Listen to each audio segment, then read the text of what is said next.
Yo, what's up? This is Shannon here. What's good? It's Billy Bill. What's up? It's McDo. Trust Nerby. It's Farouk Evans. And we're High Five. And we're chilling on YouKnowIGotSoul.com. Peace. They got soul.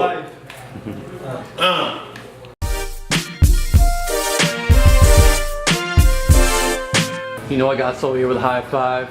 Glad to have you guys here tonight performing in the Soul Village show here in New York City, SOBs.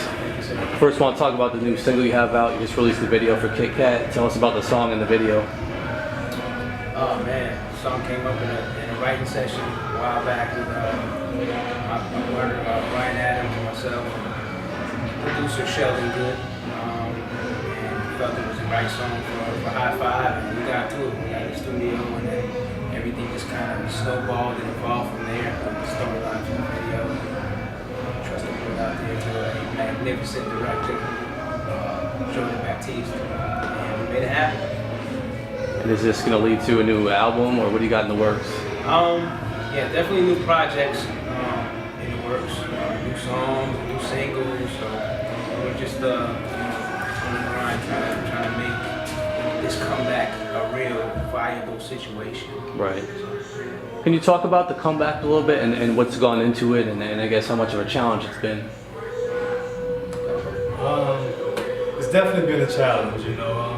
Being at the game for a while, and you know, you have good music that people still listen to, so they have certain expectations, you know, and we try to bridge the gap to keep the fans up to date and current. But we're working, we're still trying to put good music out that the fans can still listen to and enjoy 20 more years later. Right. And can you talk about the evolution of the group a little bit throughout the years? Oh boy. Well, we definitely have been through member changes over the years, and you know, God's will, we've dealt with all of our obstacles fairly, and you know, being an original member from day one, it's definitely been an experience. So it's good to have brothers around me that like to do music, that, you know, we have good chemistry, and we want to keep the legacy alive. And you know, talk about how adding some of the new members and also evolving, you know, as individuals has led to the sound where you're at now compared to the High Five sound of since the early 90s. Well, it definitely applies to, you know, being a teenager now and being a couple of years older than a teenager today. But we're able to talk about different subjects that we weren't before, and I mean, as far as the sound, we try to keep the same type of format and, you know, at least the same tone and quality. Yeah. Right. You guys mentioned keeping the High Five legacy alive and keeping it going. Was there ever a point where that maybe wasn't going to be a reality, where it was going to be left at where it was? Yeah, it was a point. I mean, you know, we definitely, dealing with the obstacles that were before us, you know, we lost sight of some things, lost focus, but God's will, everything that happened, we didn't see it like that as it happened, but you know, it brought us back together. Right. So the group had an EP a few years back. Talk about what you were able to accomplish by putting that out. Well, we was able to accomplish a lot, actually. We was able to reach back to our fans, let them know that, you know, we have new music, new material that we're working on. And we was able to open up a lot of other doors too, in us shows, interviews, just pretty much knocking on the door. You know, we want to thank you guys. Y'all been behind us for a minute, man. You know. I want to talk about the New Jack Swing era because you guys came out of that, and you know, there's still fans who to this day crave that sound, love that era in R&B, revere it as one of the, you know, the best times. Talk about it, what it was like coming out of that era. It was like no other, man. It was fun, man. Back in those days, music was music, man. The whole game was fun, man. It wasn't like, you know, now it's fun, but now it's like you can be tight, you know what I mean? It was more loose, more like freely back in those days, you know, understand what I'm saying? Just the whole industry, period, point blank. You know, touring was better, it was fun, you know, he was on real tours. Wasn't doing a lot of flying, he was getting on the bus, going city to city, bum, bum, bum. Now it's like, you know, you get on an airplane all the time, promoters, you know, looking at that dollar, you know what I mean? Real talk, you know, because it costs to fly 5 individuals from five different places and things of that nature. where you had like Joe Jackson back in the day. You know, you get on the bus and you go in the city, bam, bam, bam, bam, bam. You know, it's like Budweiser Superfests and things of that nature. You know, but yeah, we was able to open up a lot of doors with the EP and let the fans know. And we still working the EP right now. You know, this record right here, our new record, Kit Kat, you know, is on the EP as well. You know, a lot of people don't know the EP is out still. That we had an EP, so we was able to still capitalize and continue to use the music that we have up there because it's still fresh and new to a lot of people. Right.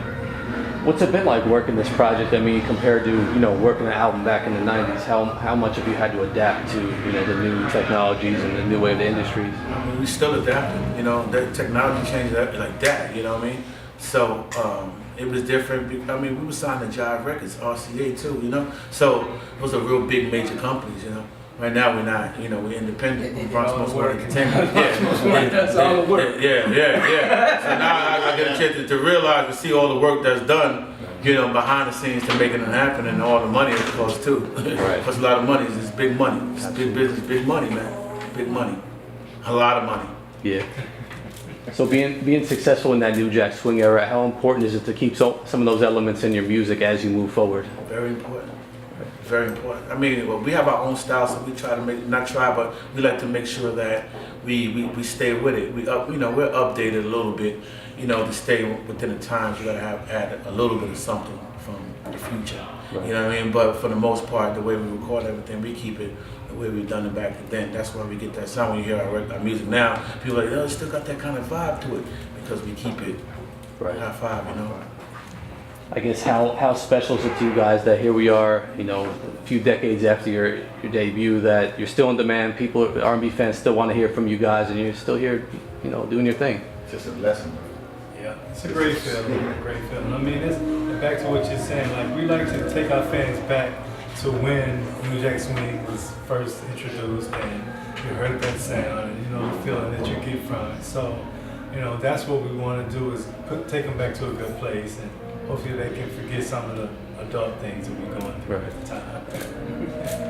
And then just finally, talk about what it was like moving on as a group without Tony Thompson. You know, it was a big loss and people still miss him to this day. So it's difficult. I mean, still to this day sometimes, you know, it weighs heavy on me, you know, and I have to remember that I'm doing this to keep his legacy, his name alive, and, you know, to keep good music generating from what we started and what we've done.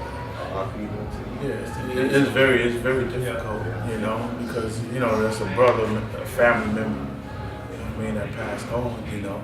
It's very tough. It's tough even to today, you know. But like Marcus said, you know, we got to continue, out of sight, out of mind. So, you know, if we don't do music and we're not out there doing shows, then there's a chance you forget, you know what I'm saying? So now the legacy is dying.